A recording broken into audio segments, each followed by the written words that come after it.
We need to have a serious conversation about the rising Islamophobia in Britain and America in particular. It is getting worse. I'm sorry, but I really do think in the last few weeks there has been a ramping up of the normalization of just hating Muslims. It's becoming more rampant and mainstream, and it's culminated in some horrific events that I don't think a lot of people are aware of. Now, viewer discretion is advised again for this story, and particularly the videos in this story.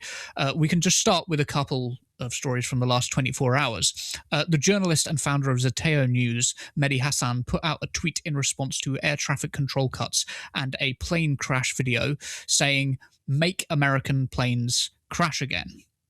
Might not have been the wisest thing to have said because it can sort of be easily misinterpreted as an endorsement, but the point that Mehdi was making there was that air traffic control had been cut back so much that it was leading to disasters like this plane crash, and that was entirely the fault of the Trump administration, who of course used the slogan "Make America Great Again."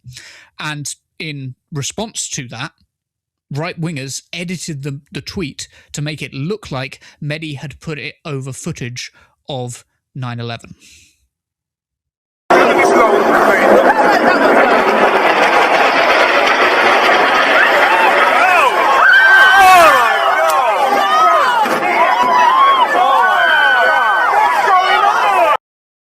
Now, I can still hear that. Sorry. Now, I put the text at the bottom. I didn't want to cover the video because I wanted you to know what was going on, but I put the text at the bottom so that this can't be clipped out of context and it looked like Mehdi Hasan, we're saying that was what Mehdi Hasan did. We want to be absolutely clear. Mehdi Hasan did not say that, and Mehdi Hasan, in fact, responded on Twitter to that tweet saying, "This is a fake tweet. I posted those videos as a sarcastic take on the plane crashes on Trump's watch after he slashed air traffic controllers. I posted it over news of yet another crash. I never posted it with an image or video of 9/11. You've just invented this tweet to smear me." And it isn't helped, I think, by AI's inability to target misinformation and seek out key details. Lots of the replies were asking Grok to fact-check, not realizing that Grok can't prioritize misinformation in the form of implied subtext. So Grok was giving long-winded answers that began with, "Yes, Mehdi Hasan, US-based British journalist, ex-MSNBC Zateo, posted exactly 'Make American Planes Crash Again' on X." And then, after multiple paragraphs, which usually would add at the bottom, "The video edits in unrelated 9/11 footage. This original post was just text, no imagery." It's good that Grok does actually fact-check, but most people will see the first line and assume that it's true because the response is affirmative, right? Grok doesn't know truth value. Grok can't prioritize. It's just a data output machine. This is why you need real human fact-checkers and researchers who can read subtext. Otherwise, Islamophobia becomes normalized with fake news. What exactly do you think whoever made that video wanted the audience to think of Mehdi as a British-American Muslim? They wanted to deceive people into hating Mehdi Hasan, who I think is one of the most impressive journalists that we have anywhere in the world right now. US Republican Congressman, on another note, Andy Ogles, has been escalating his hatred of the Muslim community in recent weeks. Yesterday, he tweeted, "Name one country that is freer and safer because Muslims move there." And 3 days ago, he tweeted, "Muslims don't belong in American society. Pluralism is a lie." Now, needless to say, if this had been tweeted about any other minority, say Jewish people, for example, Ogles would be being subject to an investigation, and calls for him to resign would be rampant throughout both the right and the left. More so on the left, probably, and more so in the liberal centre. Imagine if he had tweeted, for example, "Jews don't belong in American society, pluralism is a lie." He would rightly be condemned for that.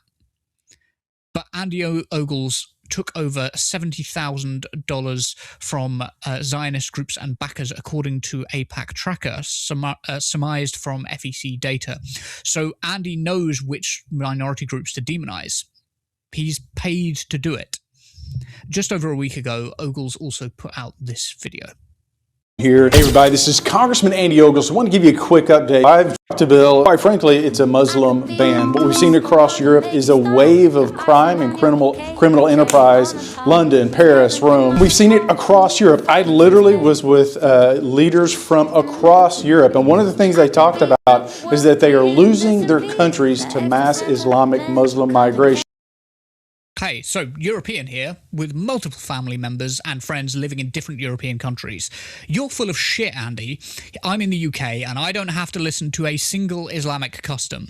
We're not being subject to a wave of crime and criminal enterprise. Crime has actually fallen significantly since the 1990s, when a lot of Muslim immigration began. We're actually in the month of Ramadan right now, where my Muslim friends are showing their devotion by giving to charity, volunteering at night shelters, giving back to the community through sponsored fasts for charities from Mind to cancer research, and people like Andy aren't even worthy to clean their shoes, frankly. He's a pathetic politician who will end up losing his seat at the next election and lose his hairline in the build-up to that election when he sees what's coming for him. Sadly, in London, another incident was reported by Five Pillar News, where a young Muslim woman in her 20s was targeted in a hit-and-run attack on the 8th of March. I strongly advise viewer discretion on this one.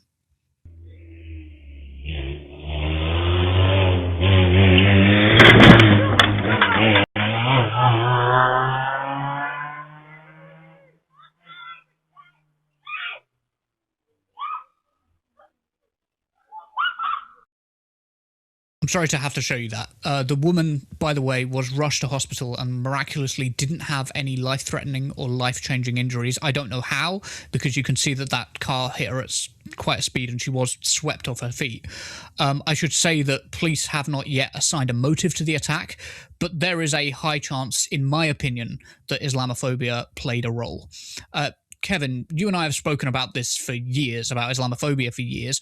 What do you make of the prevalence of Islamophobia in our discourse and just how normalized it's become? I go back and forth on this topic because, again, like you say, we've spoken about this for years. And my mind goes back to things like the Ground Zero mosque, and even before then you had the kind of rise of Islamophobia post 9/11 and the war on terror and all of that sort of thing. So this is no new concept at all, but it does seem more vicious than in the past. It was a lot of more rhetorical and kind of political game playing, whereas unfortunately now that we've seen a very significant rise in the far right in places like Europe and indeed clearly in America with the MAGA movement and their associated groups of shithouses. This is a much more spiteful and a much more dangerous time, I think, for Muslims and indeed for various other groups of religious minorities. And it goes to the sort of core fundamentals of what kind of living in a free society are supposed to be about. The idea that religious freedom is being sort of undermined or attacked in the ways that it is in various parts of the world, because it's not just in the West, of course. If you look at the attacks on Muslims in places like India, it's a cornerstone of any free society. These kind of religious freedoms and people feeling not pressured in some way by violence or by the state or whoever to not practice their religion, because it's not necessarily sufficient for a free society, but it's impossible without it. And just to the kind of the tweet of Mehdi Hasan, I think I understand why you cautioned him against maybe using that kind of language or whatever, because it can be misconstrued by bad faith actors. But ultimately, we've got to bear in mind this is the Trump base that are going to be reacting to this. The idea that Donald Trump, a man of such profound ignorance and racism and violence and just an all-round prick, is going to pearl clutch about a slightly imprecise use of language or a slightly less than perfectly clear joke about his terrible governance of the aircraft industry. It is. I'm sorry. I can't abide this. This is fucking hypocrisy on such a massive level. The selective probity that these people have into the way in which people personally conduct themselves, whether it's Donald Trump, where basically, and let's be absolutely honest here, Donald Trump is a child rapist. We know that that's true. We've seen the files from the Epstein drops. He absolutely is. He is up to his neck in there. We know that for an absolute fact, and I will not have any nonsense from Trump people claiming otherwise, because again, they're very much pro-rape, it seems. So to have a movement of people supporting a child rapist, nitpicking about the specific wording of a thing, whilst also faking tweets based upon that, I'm sorry, these people are fucking vermin. They're just scumbags. I'm not going to take any lessons on morality or precise use of language from a Donald Trump, a man whose brain has melted many years ago and can't speak the language very well, even though Yes. he's trying to ban people because they can't speak the language very well. Yeah. It's worth saying, like, they wouldn't have done this to somebody who looked like me or Kevin. Like, I genuinely don't think they would have done this. They're sort of hoping that their followers are ignorant enough that they see a brown guy and who's also a Muslim, and they'll just go, oh, well, yeah, he obviously supports 9/11. He's obviously an Islamic extremist. And that is just it's I feel particularly disgusted by it, perhaps because I don't think there's any shame in saying that I look up to Mehdi Hasan. I think he's an incredible journalist, like absolutely incredible, and just sort of has.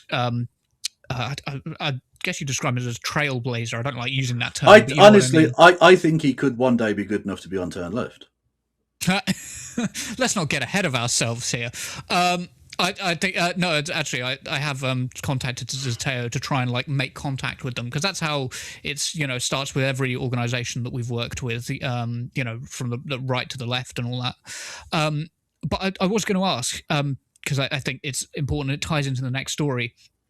How much do you think the disregard for Palestinian, and I'm going to add Iranian and Lebanese life here as well, in tandem with other factors, not just that, but the international picture of the disregard for Palestinian life, Lebanese life, Iranian life, and things like the demonization of Muslims in grooming gang rhetoric. But let that aside for a moment.